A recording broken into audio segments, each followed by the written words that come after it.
Hey, welcome back. Our guest today is Michael Letts, who is the founder of Invest USA, which gives state-of-the-art bulletproof vests to underfunded police departments. Let's talk about it.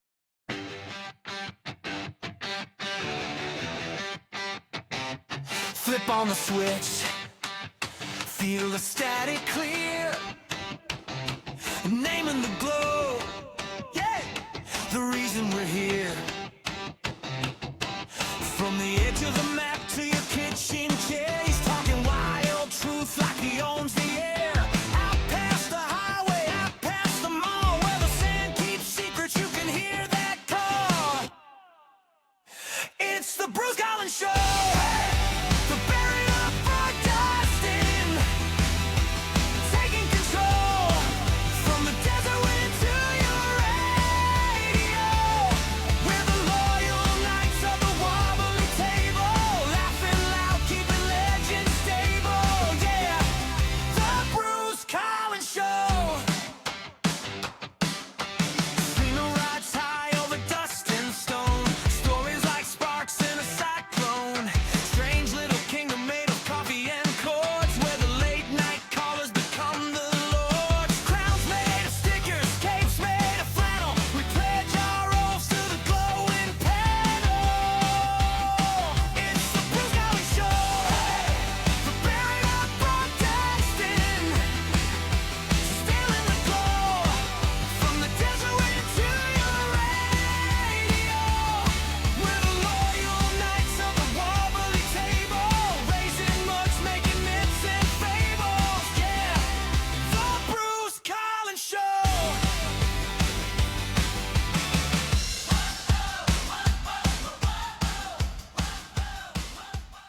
Welcome back to the Bruce Collins Show. I'm Bruce Collins, the Baron of Broadcasting. My co-host is Chad the Odometer Miles, radio's lethal weapon. Our guest today is Michael Letts, founder of Invest USA. He has a really interesting story and an even greater mission. If you want to join the Bruce Collins Show community, you are free to join our page on Facebook.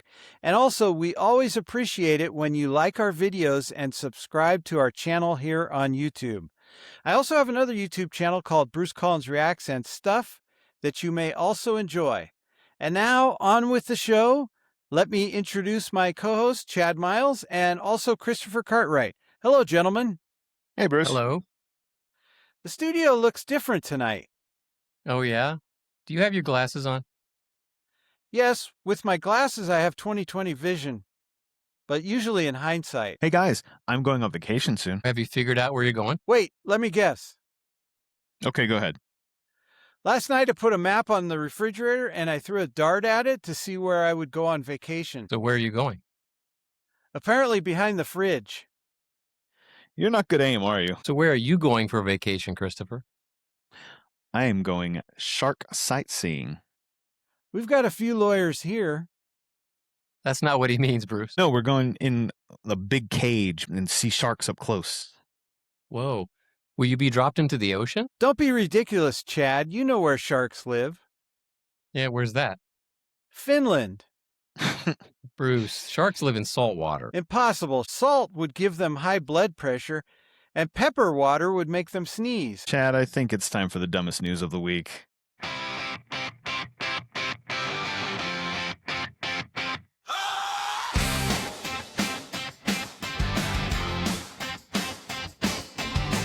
Coffee stain on his collar, name tag hanging wrong, sleep in both of his eyes, red light flashing strong. He shuffles up to the camera, cracked mug, crooked tie, says, I've seen some stupid stories,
Well, you heard the music once again, so it's time for the Chad Miles Report with the dumbest news of the week.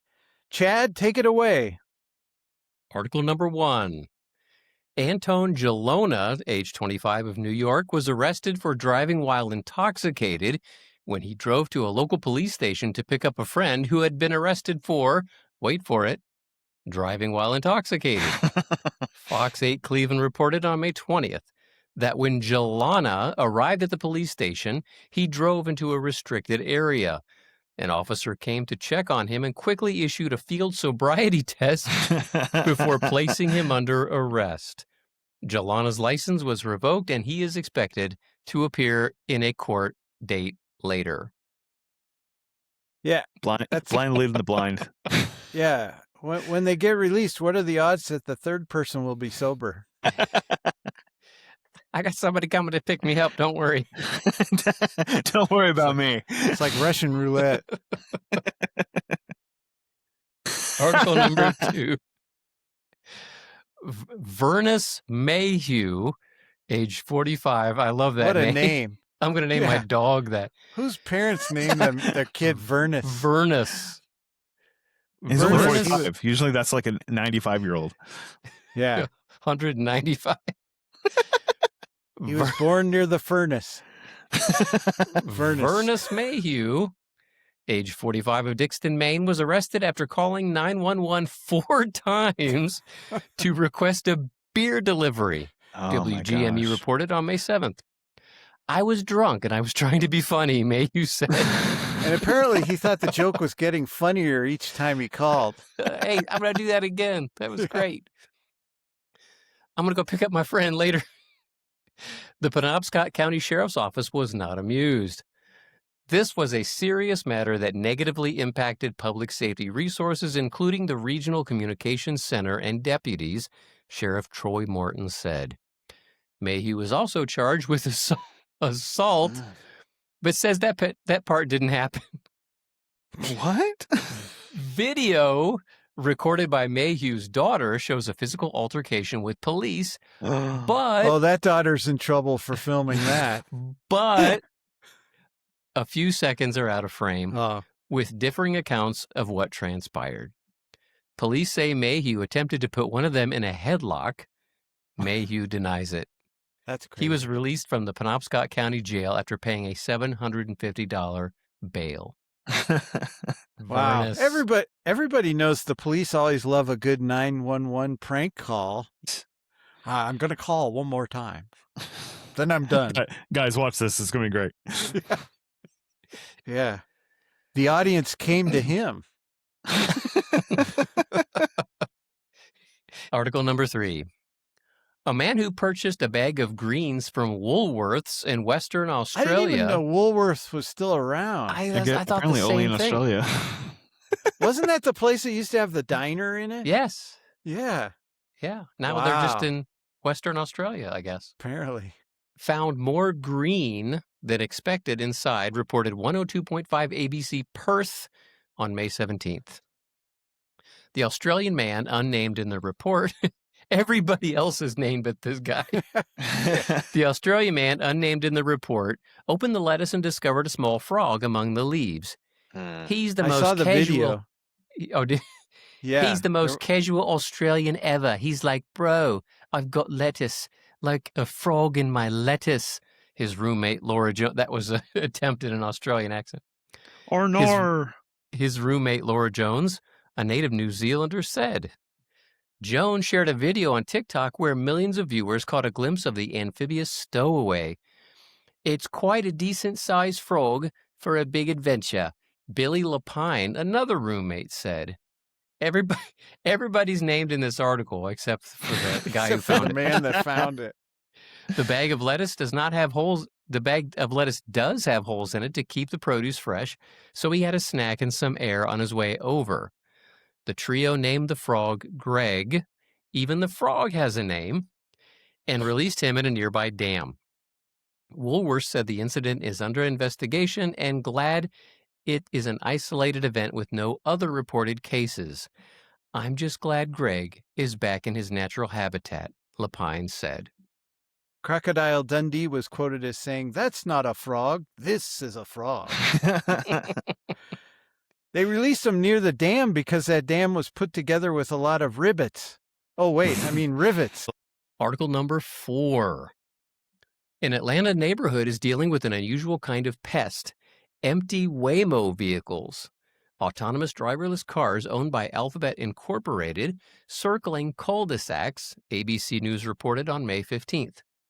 I think yesterday morning we had 50 cars that came through between 6 and 7. Hey-oh, one resident said. It's almost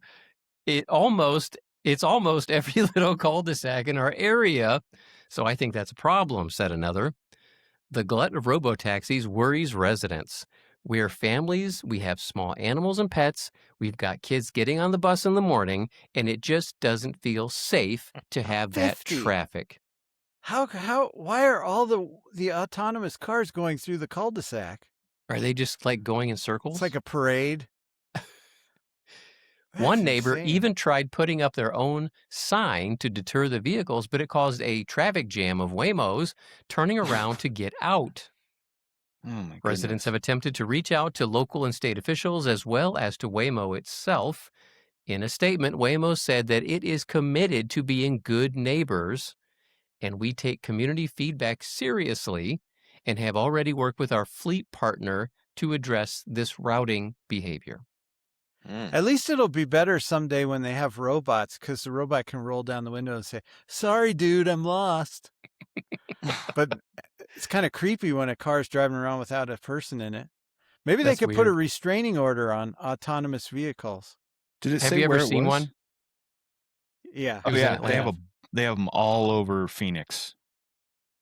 I don't like being near or behind them. Or I was front in of them. I don't Washington, wanna be nowhere D.C. around. last year, and it was weird to see those things drive around. Speaking of crazy. cars, article number 5. How does a car from a 1980s action-adventure TV series end up with a speeding ticket in Chicago in 2026? That's what officials at the Volo Museum, home to a replica of KITT, the car from Knight Rider starring David Hasselhoff, would like to Nice. know. Quick trivia. Do you know what KITT stands for? KITT. Oh, No, I don't. I don't either. I know it was Knight William Industries- Daniels' voice. Knight Industries 2000. You know, the voice of KITT was William Daniels. Mr. Was it- Feeney, right? Yeah, From Boy Meets World. that and a lot of other things. He A was lot a of other things. pretty prominent actor.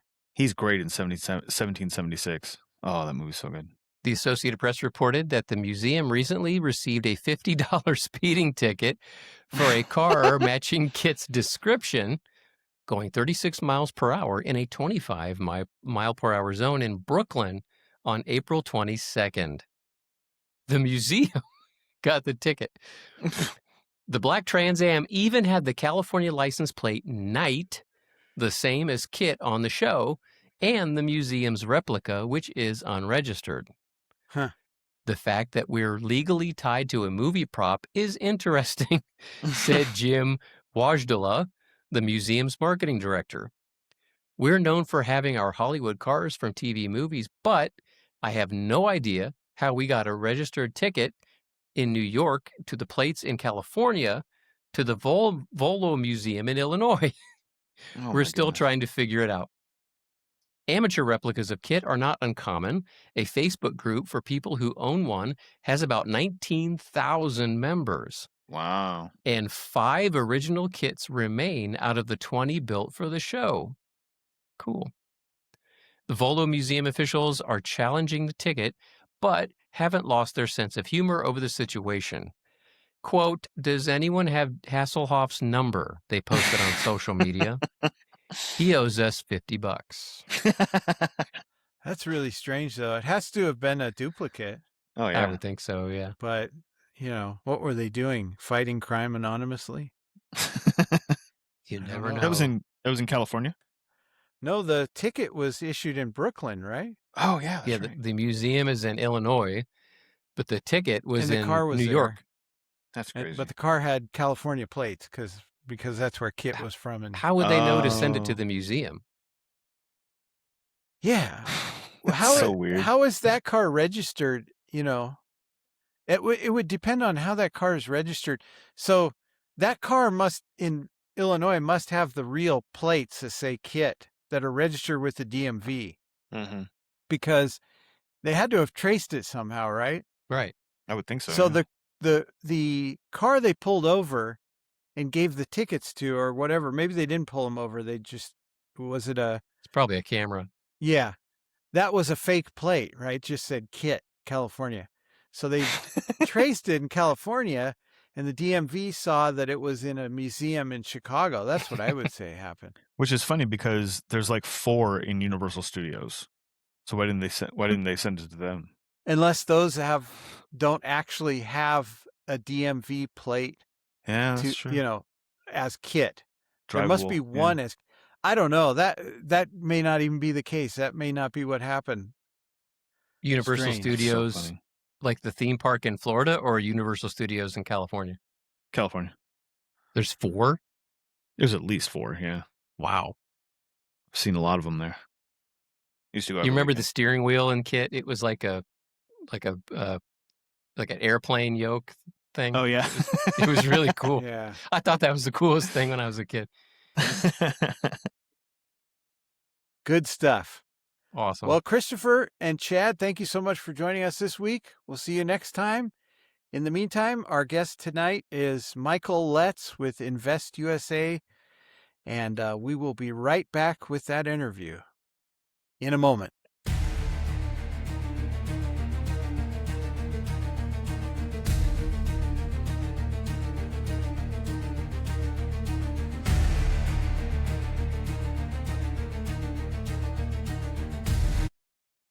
My guest today is Michael Letts. Michael A. Letts, global security expert, law enforcement expert, U.S. Army veteran, and international relations expert, is the founder, president, and CEO of Invest USA, a national grassroots nonprofit helping hundreds of communities equip police departments with thousands of bullet-resistant vests through education, public relations, sponsorship, and fundraising. A former U.S. Army service member with multiple overseas deployments, he has spent many years working with intelligence. Michael Letts, welcome to the Bruce Collins Show. Well, Bruce, it's always a privilege to be with you. We thank you for the opportunity. And most importantly, let me tell you, we thank you for this, Bruce. You are making sure the American public understands the truth, something that's lacking today. And our mainstream media doesn't seem to cover it like it should. Bruce, you're doing a great job for America. We thank you for your opportunity.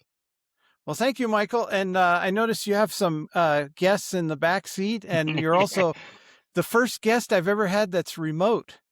Well, I'm honored to be your first remote guest. Let me give a little background on that. Of course, we're in law enforcement. I'm in my police cruiser. That's one of the service dogs we have in the back, and you have some of my gear hanging on the side to my right.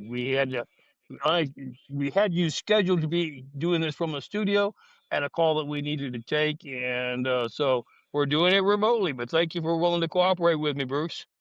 No, I think this is excellent. Now, tell us a little bit about yourself. We were talking before the show started, and you've had an interesting trajectory for your life. You were a weightlifter in the Olympics? Yeah, let me give you a little background.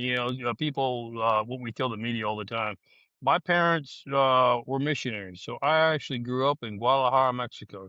Why is that relevant? It's especially relevant to what we're doing now because you know all the issues that we're having with the cartels in Mexico. And of course, I grew up right in the center of where those cartels operate, know the Mexican government, know the members of the cartels extremely well. So I'm constantly called upon to ask for intelligence analysis on that situation. Left the mission field, came back. My mother got heart issue, and we had to come back from the mission field. And anyway, I graduated from high school in Florida and went to Liberty University. If you ever will recall, there was a gentleman who was in charge of the moral majority at the time called Jerry Falwell. Mm-hmm. And I went there just going to go for the first year, and that was it. That's all I was planning on doing. And they asked me to be captain of the weightlifting team. I was an avid weightlifter. They had just created a weightlifting team. I didn't realize it, Bruce, at the time when I accepted the scholarship to be captain of the weightlifting team, that my ex officio position was actually also part of Jerry Falwell's security detail. Huh. So We traveled around, of course, back in that time. Ronald Reagan was the president, and we traveled quite often to the White House and all across the country. So I got used to being around the public, protective details, and politics. So once I graduated from there, I went back home. We have a family trust. We have a large real estate holdings in that area, and began to get into real estate development. My grandfather was in politics. He was the county commissioner. Back then, before you had county councils, you had commissioners all across the country. I followed in his footsteps, and I served on council for 32 years. One of the reasons why I'm giving you this story is, of course, if you're in politics, you want to be out in front of the public, Bruce, because that's how you make sure that you get the name out there. I was president of a civic club, a Kiwanis club. One of the times a guest speaker didn't show up. So I called the sheriff. I said, look, I want you to send me a deputy, somebody out of the academy. I don't care whether he cleans his gun, shows you how to work the blue lights. I don't care what he does, but I need a speaker. He did. He came out. In the question and answer session, somebody asked the question, where's that vest thing that's supposed to protect you? He made the comment, well, the department doesn't provide them. Hmm. I thought that was odd. I had just gotten on council. I hadn't been there very long. And so I sent him over to the Rotary Club and had somebody in the audience ask the same question, same answer. So I called the sheriff. I said, look, I don't want to get your boy in trouble, but he says you do not have bulletproof vests. Is that accurate? He said, well, you've never funded them. So I'm young and cocky at the time, Bruce. No problem. I'll get a $500,000, put it in the budget. We'll get that taken care of. Well, we got the $500,000 put in. I happened to be out of town on third reading. My colleagues thought otherwise and thought it should be removed, so they took the $500,000 out of the budget. When I get back, I have all of these reporters asking me the question, what do you think about your councilman's position that you shouldn't fund vests? Well, I did something a politician's not supposed to do. I spoke without thinking and said, well, great. If they feel that way about it, we'll just raise the money ourselves. Of course, that was the headline 32 years ago, Bruce. Still looking for an exit strategy. Can't find one. I mean, because we have just not been able to complete the mission yet. Here's a couple quick statistics on what we did. When we started in 1993, we had roughly 52% of officers who had no vests at all. And then when we got about till from 93 to 2013, we were able to reduce that number to roughly 19%. Now, after 19%, thought we were going to be able to close this deal. But let me tell you what we were doing at the time. During that time, the technology, here's what was all that was available. It's called Kevlar vests, are basically what you see them wear, concealable vests, what you see them wear under their shirt. It's 32 layers of Kevlar, which is nothing but a material. So, when a bullet hits it, it penetrates 10, 15 layers, dissipates the force, and saves the life. The problem is a Kevlar vest will only stop a sidearm or a pistol round. A long range rifle will cut right through it. Well, Bruce, as you know, over the last 10 years, crime has changed. You've got, with all the open borders that we've had, you've got, drug cartels, you've got terrorists, you've got basically human sex traffickers. They're proud of their profession. Bruce, unfortunately, they don't use sidearms. They use AK-47s, sawed-off shotguns, long-range rifles. So we were losing more officers now, even though they had a concealable vest, than we were in the past because they didn't have the right equipment. So we had to stop. We created new technology. They're called active shooter vests. They have titanium plates in them. Will basically stop anything out on the market. The problem, though, Bruce, is this. Less than 10% of our officers across the country have this new technology. Let me reiterate that figure. 90% of cops on the street today do not have the newest technology called active shooter vests.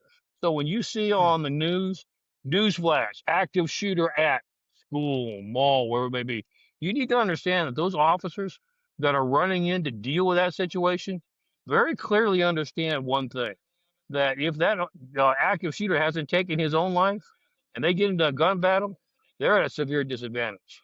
But yet I want to reiterate, let our listeners know, shows you the quality of the law enforcement officers we have today. They're willing to do it anyway, Bruce. They run in, and handle the situation, protect lives, even though we haven't given the equipment to do the same for themselves. So it really speaks very highly of how great our first responders are nowadays. Yeah. Now, you wrote a book Truth, Lies, and Control. And I understand you have a new book coming out. Can you talk about both of these books? Yes, I'll be glad to. Thank you, Bruce. First book, Truth, Lies, and Control. Why did we do that first book? Well, we're travel all across the country, Bruce, and giving speaking engagements, press venues, all that kind of good stuff. And I inevitably always have somebody in the audience ask the question, how did we get to this position where we're at today? Because America's in trouble, Bruce. I mean, if you take a look at it, you take a look at what's happening with our crime, et cetera. Of course, this was a few years back. Crime was escalating. We had, open borders, et cetera. And so I said, I'll tell you what, instead of trying to answer that every time, I'll write a book about it. That's what Truth, Lies, and Control is all about. It goes back into America's history, tells you where we were at, what did we change in the last decades, plural, decades, and what has that produced since then. And you can see how we got to the situation we are now. So that's the book, Truth, Lies, and Control. The second book you're talking about that we're fixing to unveil, you're catching me. It's completed. We just haven't done the great grand announcement or grand unveiling yet. In the next few weeks, that'll happen. But it's called a graphic novel. Now, I'm old, Bruce. In my day, we called it a comic book, okay? But nowadays, Right. it's called a graphic novel. The difference is, in my day, your comic book was 5 or 10 pages. Graphic novels are 70 or 80 pages. But what a graphic novel is here's where the problem was that we fall across the country.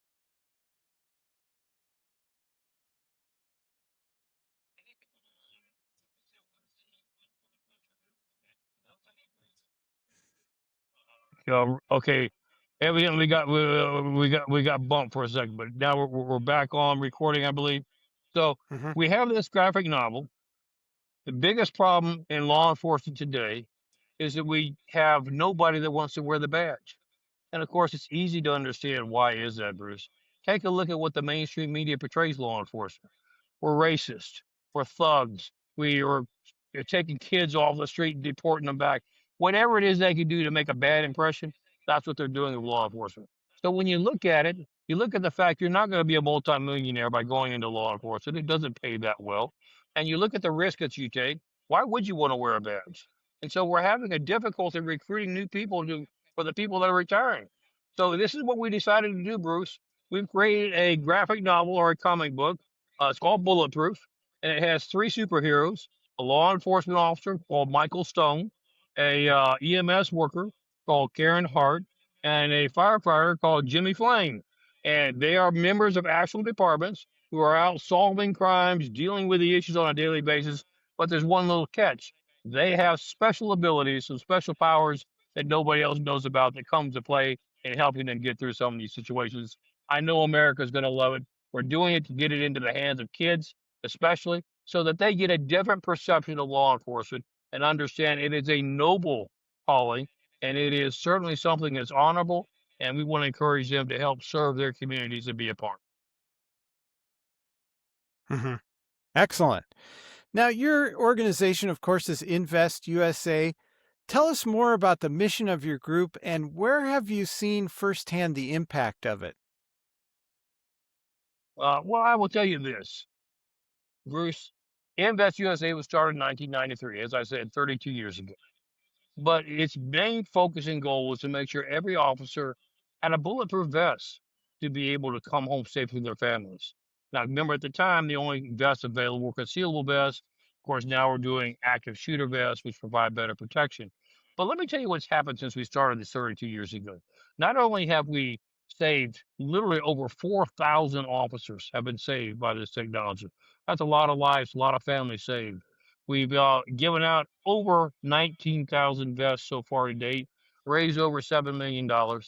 Continue, of course, you need to understand, put that in perspective, Bruce.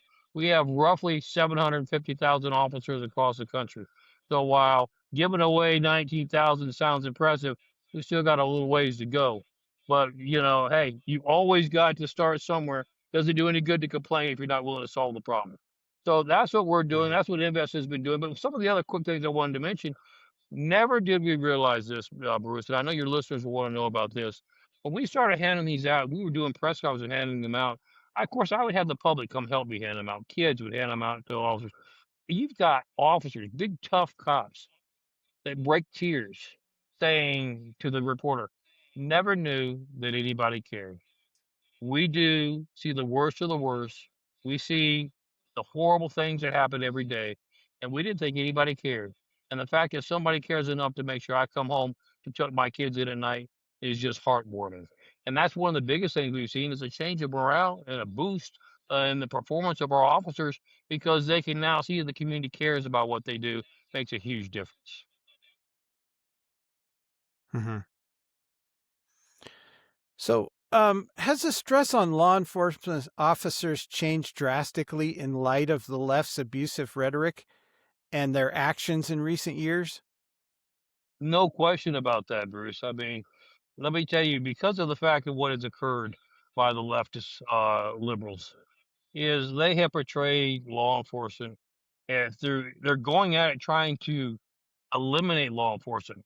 Now, why would they do that? Because of the fact that they want you to be totally dependent on their solution. What is the government solution? They've already said what their government solution is. They think it's gun control. They want to remove every gun that's out on the market. Bruce, I have never found a Mhm. gun yet that shot itself.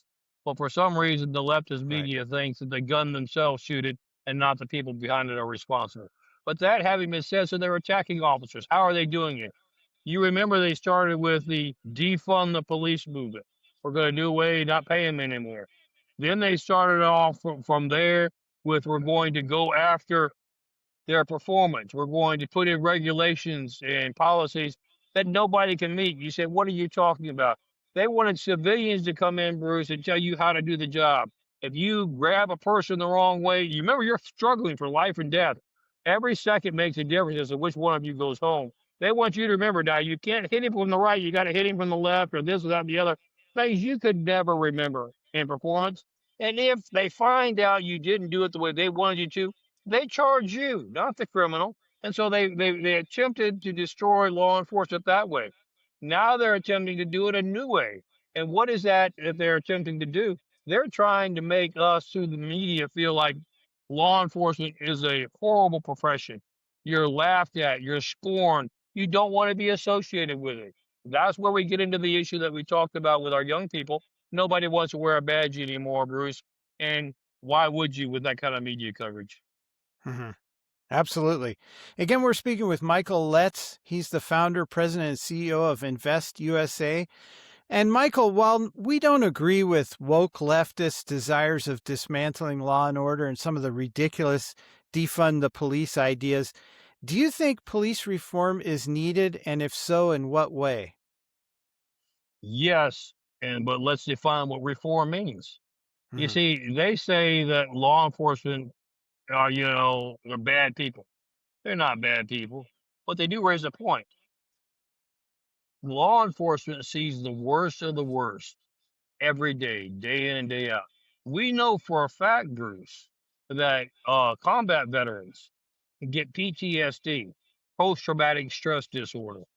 We also know that our first responders get PTSD. But now let me ask the question for our listeners. Do you think we're providing the proper mental assistance and mental screening and mental health? We don't even want to acknowledge it, Bruce, much less Mhm. provide for it. So the left is meaning it in a negative way. But truthfully, we can do better to support our first responders by providing them services that will dramatically affect their ability to not just protect you and I, but to survive. Bruce, let me throw out another statistic. First responders, cops in particular, have the highest divorce rate and have one of the highest suicide rates in the country. Right now, today, as you and I are speaking, the suicide rate for law enforcement officers is higher than it's ever been in recorded history, and the morale is lower than it's ever been in recorded history. Hmm. Wow. So, Michael, if you could change one thing immediately to improve public safety, what would it be? First and foremost thing I would do is tell public officials to cease with the negative when you don't know what you're talking about. It's frustrating, Bruce, when there's a situation, and it happens every day because people are breaking the law every day. Reporter asks an elected official, and what do? They immediately criticize the first responder. He should have done that. Why did he shoot that way? He should have shot in the leg instead, having no idea what they're talking about, putting a negative perception. And what first thing I would do is to remind the American people of this one fact. You want that? Okay. Let every cop in America turn in their badge. And let me ask you this, Bruce. How long do you think this country will survive with no cops? I can promise you it'll be less It than won't. 24 hours. Right. Yeah, that's 100% correct. Now, as you and I know, and many of our listeners know, mainstream media often tries to create a wedge between police and the public perception. Do you think this is getting worse? Oh, there's no question it is. You say, why is it getting worse? And let's get to the root problem, Bruce. Here's the root problem. The left have used this argument to try to divide America so that they can regain control. They don't like the fact that they're not in power at the moment. They don't like the fact that they don't control what goes on, that their policies are not the policies that prevail. And so they're trying to find a way to divide America to make it better for them to be able to regain that power. And so they're taking the tool of law enforcement and they're destroying it. And quite frankly, I think it's just despicable that anybody would take that. I mean, it's fine, Bruce, for you and I to disagree on policy. That's what makes America great. But don't grab something that's there to protect the two of us and use it as a divisive tool and try to manipulate it and try to give the perception that there's something wrong with it. When you and I both know if we do that and eliminate it, the country can't survive. Mhm. Right. So, how has crime been impacted by President Trump, particularly with our vastly improved border situation? A lot of things are happening. I'm glad you asked that question, Bruce.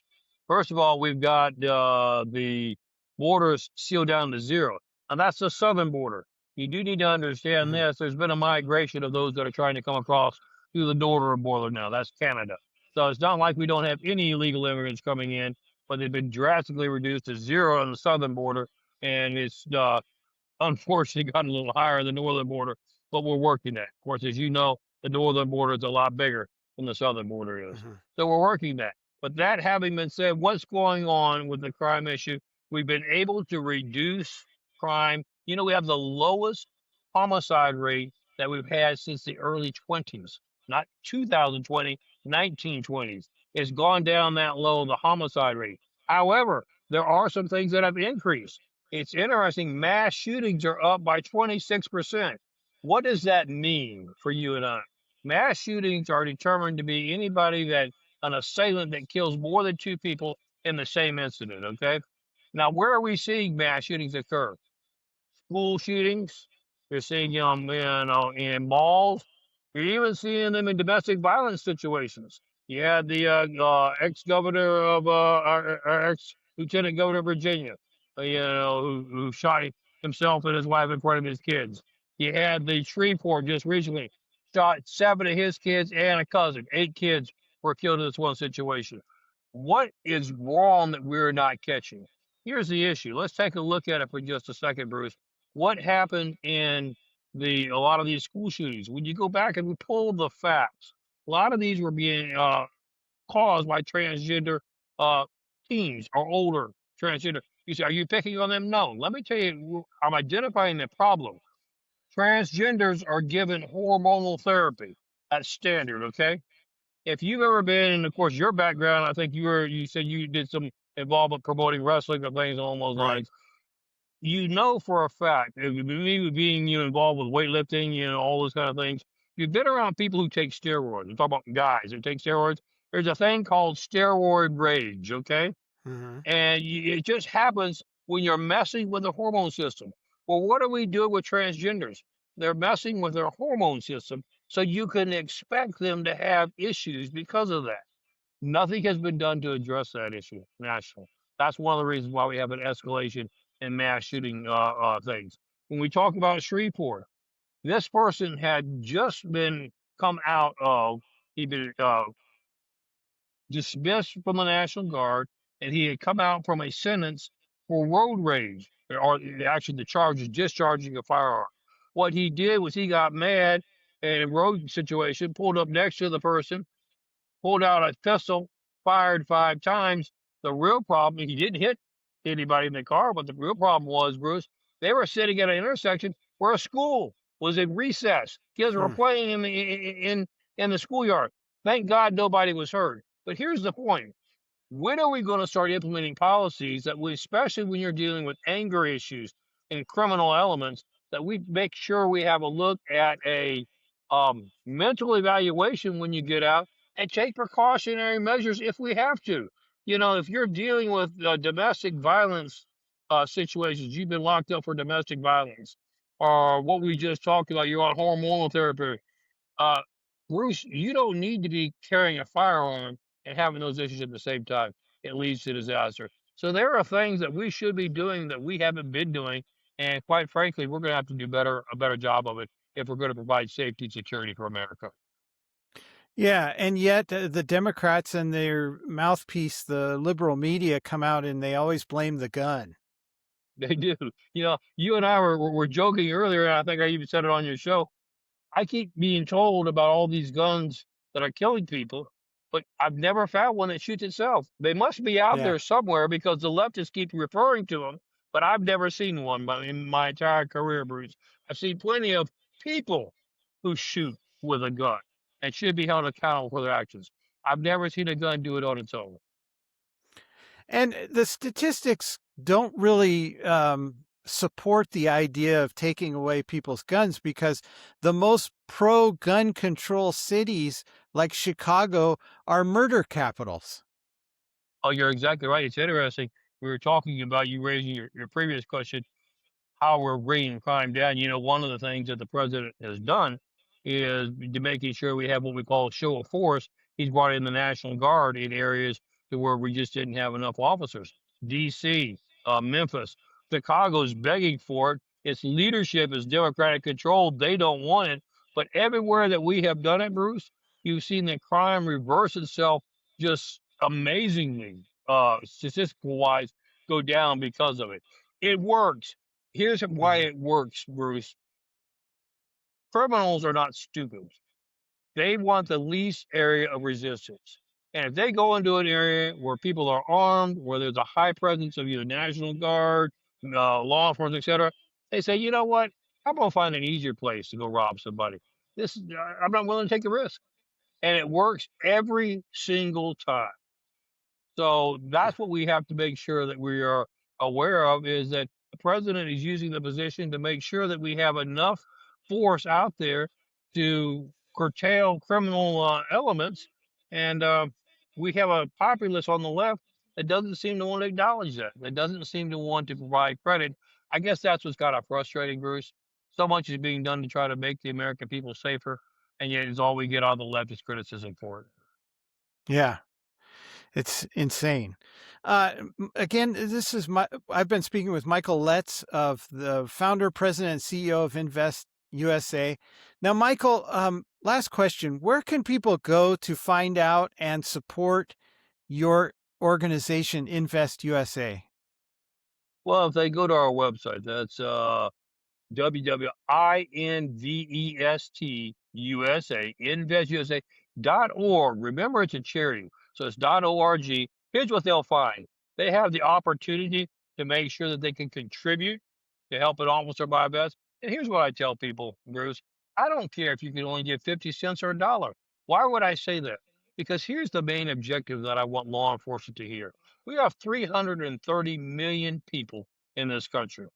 What I would love to do is to tell our law enforcement, these press conferences all across the country, 300 million people sent in, whether it was a dime, whether it was a dollar, to show that they back and support what you're doing to keep us free, to keep us safe, and to keep us secure.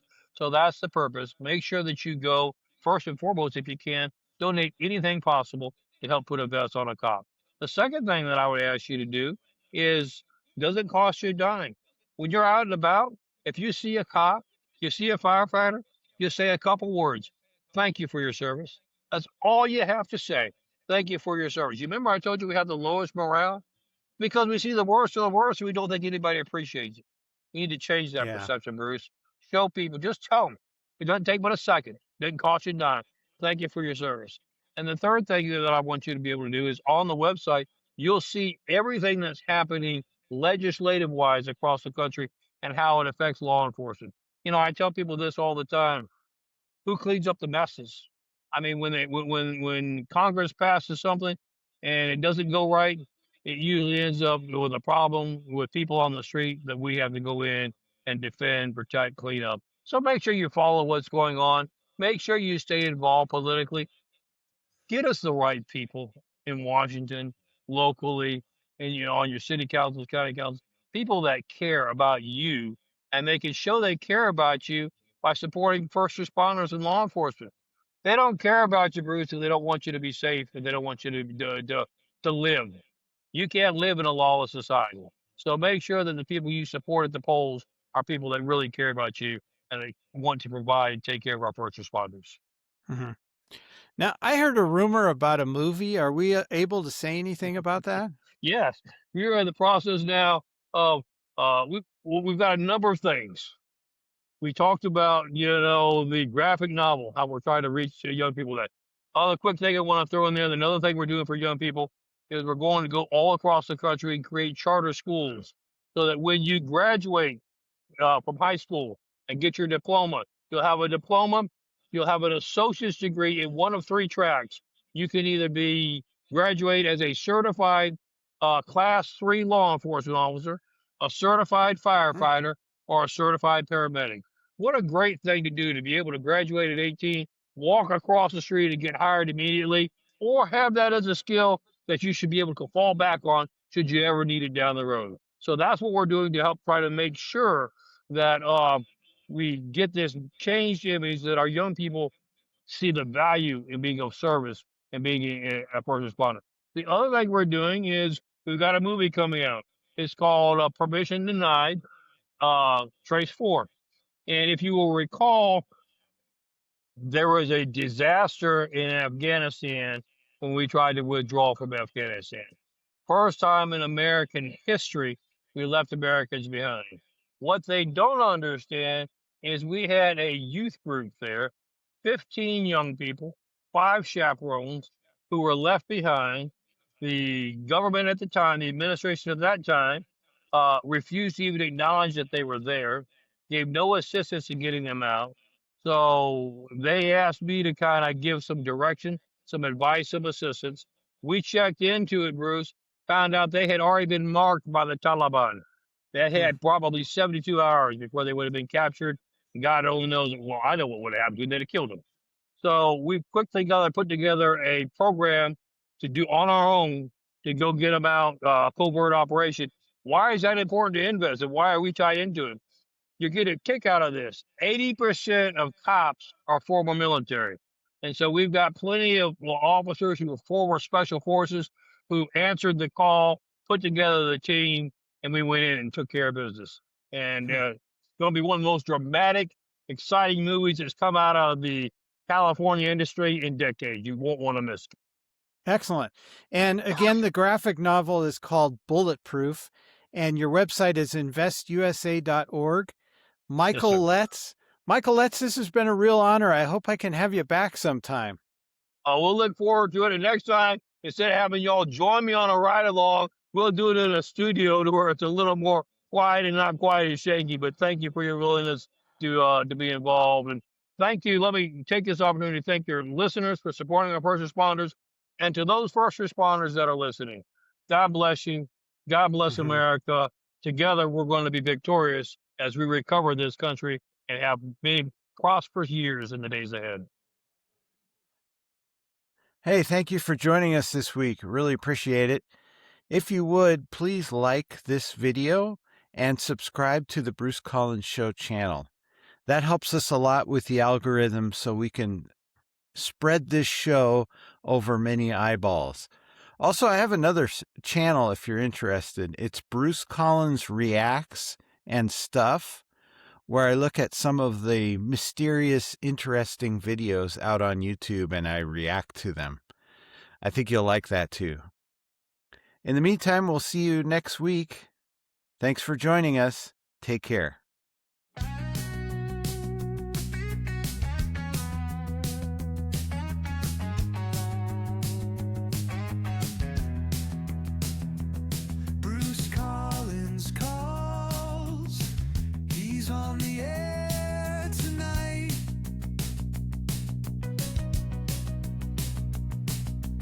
Something crawls in the pale moonlight.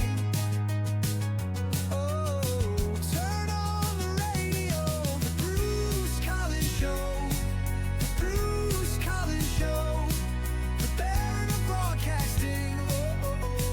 The Bruce Collins Show.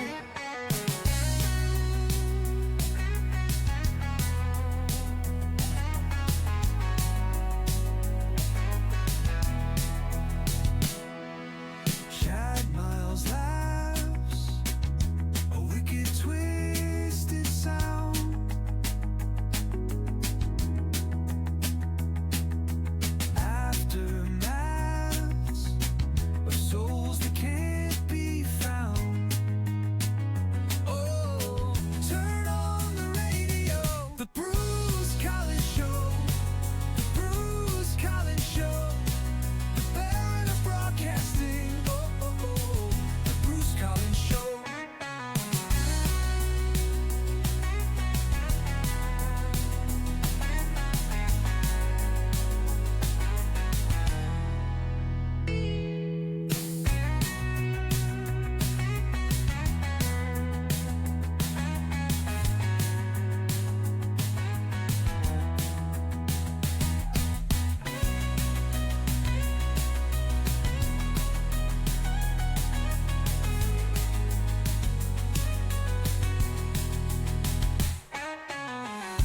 Chad Miles laughs, a wicked twisted sound.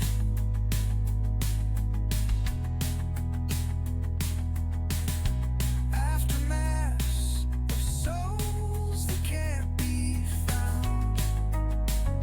Oh, turn on the radio, the Bruce Collins Show, the Bruce Collins Show, the Baron of Broadcasting. The Bruce Collins Show.